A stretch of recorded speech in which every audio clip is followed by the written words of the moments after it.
I want to thank all of you for being here. This is very important. We've had a lot of challenges in our lives and over the history of our wonderful, unique state, and this is certainly one of them.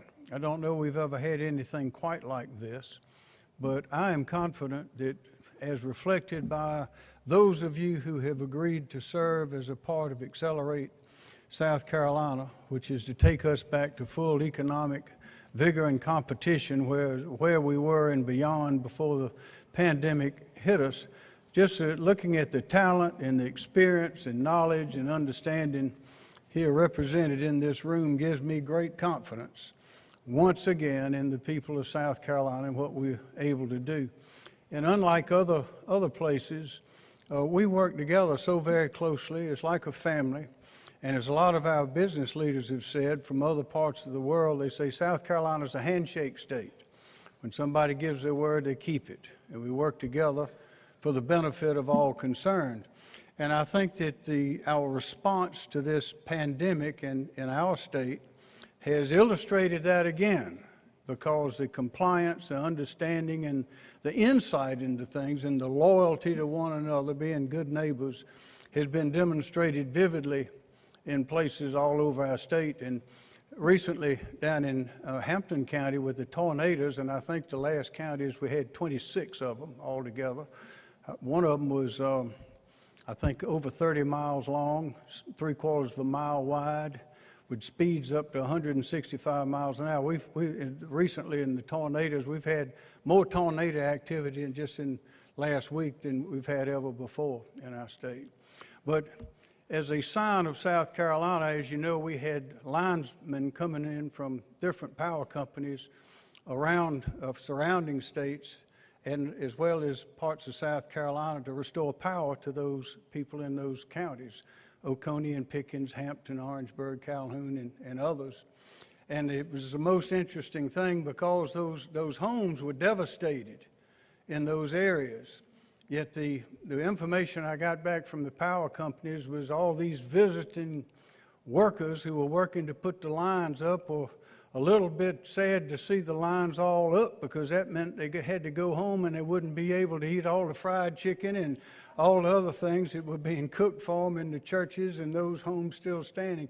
It really says something about the people of South Carolina. So I am confident that our solution, what we can together can decide, can recommend, can understand, and how to get our economy revitalized and back up to full strength and beyond. We can learn lessons from what has happened. We have been able to identify bottlenecks and red tape and things like that perhaps we ought to remove permanently and not just temporarily. But what we're going to have to do is determine ways with your advice, and we're getting advice from a lot of different places, as well as other friends and neighbors and elected officials, including governors in other states, as well as the president and the vice president on all issues. And I ought to tell you that I talked to the president yesterday, and he said we are doing an excellent job in South Carolina. And the vice president said the same thing the day before. So there are a lot of eyes on us, on our state. Our people of our state are dependent on us. And as we have been in other things, I think we can be a splendid example and a splendid leader for people all around the country. So I'm proud, very proud, to have all of you that are willing to give of your time and experience and be here under these circumstances. We are going to have to emphasize as we move forward testing, personal protective equipment, and tracking as never before. We have learned how to social distance. That was a word that none of us had heard before this came along.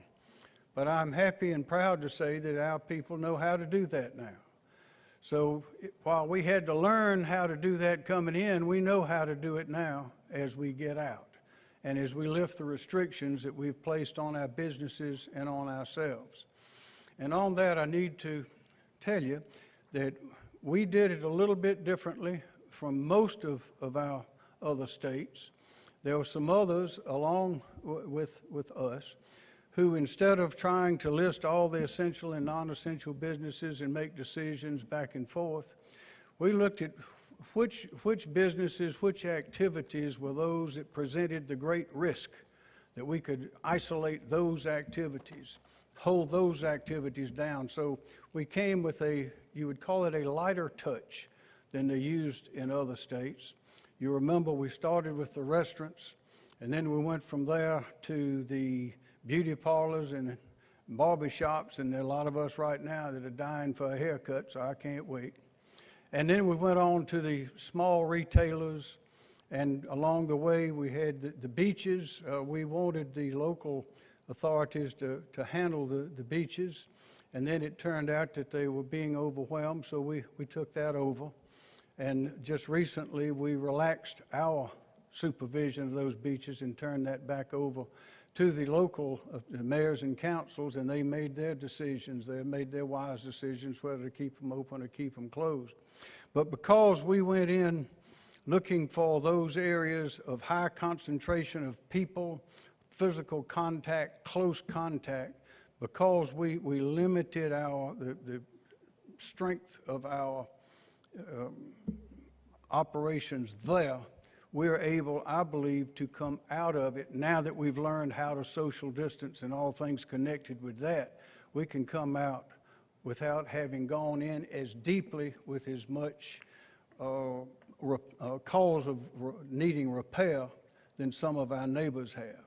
So we have a great opportunity to get back to where we were before, and that is we were one of the leaders in the nation on economic growth and development, and we have to continue that. But we must do so carefully.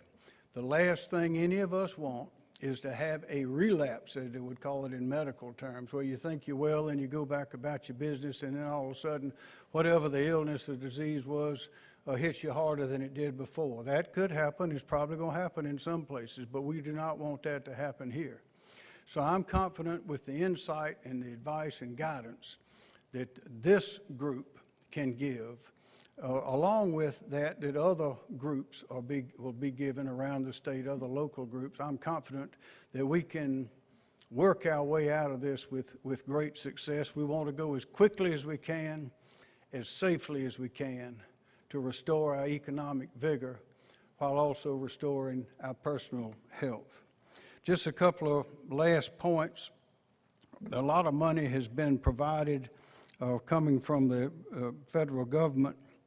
We have had the small business plan. It'll be spoken of later. There are a lot of plans. Some of them have not been funded yet. Some took a while to get funded, but some of them have been. The PPP, Small Business Plan, we've had 22,933 applications that have been fulfilled for a total of $3.8 billion.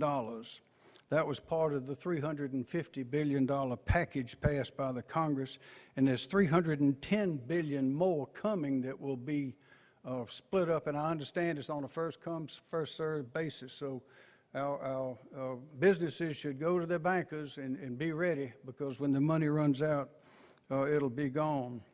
Unemployment claims in South Carolina, we've paid out, if I have the figures right, $510 million since this began.